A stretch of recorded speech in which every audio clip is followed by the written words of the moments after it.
Amis du thé, bonjour. On se pose souvent la question, thé blanc, thé vert ou thé noir, quelle est la différence? En fait, il s'agit du même arbre. La différence se situe plutôt dans la transformation de la feuille.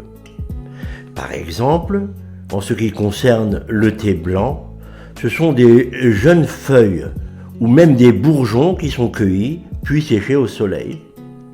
Deux étapes se déroulent avant le conditionnement du thé blanc, le flétrissage et la déshydratation.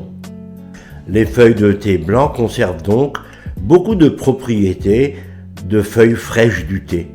Le thé blanc demande une infusion d'environ 5 à 10 minutes, voire davantage, dans une eau de source peu minérale entre 30 et 75 degrés.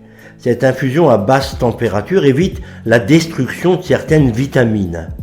Il s'agit d'un thé frais, souvent utilisé en été pour se désaltérer. Il peut être associé à des fruits ou des agrumes. Le thé vert, quant à lui, est un thé dont on a stoppé l'oxydation. L'arrêt de l'oxydation des feuilles de thé, moment clé dans la production du thé vert, peut être obtenu selon deux méthodes. La méthode chinoise, dans laquelle les feuilles sont chauffées dans des cuves, et la méthode japonaise. Les thés produits selon la méthode japonaise, notamment le thé sencha, bénéficient d'un arrêt de l'oxydation à la vapeur, ce qui préserve davantage les propriétés des feuilles de thé qu'avec la méthode chinoise. Il existe des centaines de variétés de thé différents. Le thé vert est le thé le plus consommé en Chine, en Corée et au Japon. Il se répand aujourd'hui de plus en plus en Occident, où l'on boit traditionnellement plutôt du thé noir. Parlons maintenant du thé noir.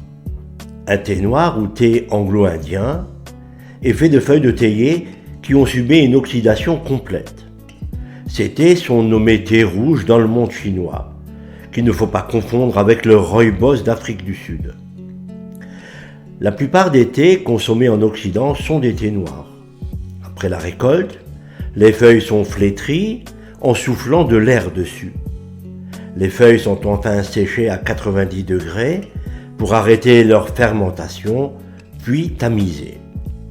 Pour la préparation, on doit prévoir environ 4 g de thé pour 200 ml d'eau, et contrairement au thé vert qui devient amer s'il est préparé dans une eau trop chaude, le thé noir se prépare dans une théière avec une eau frémissante de 90 à 95 degrés. J'espère que cette explication simple vous aidera à y voir plus clair sur ces 3 types de thé. Nous nous retrouverons dans d'autres vidéos où nous allons détailler les propriétés et les caractéristiques de chacun de ces thés. À bientôt, merci.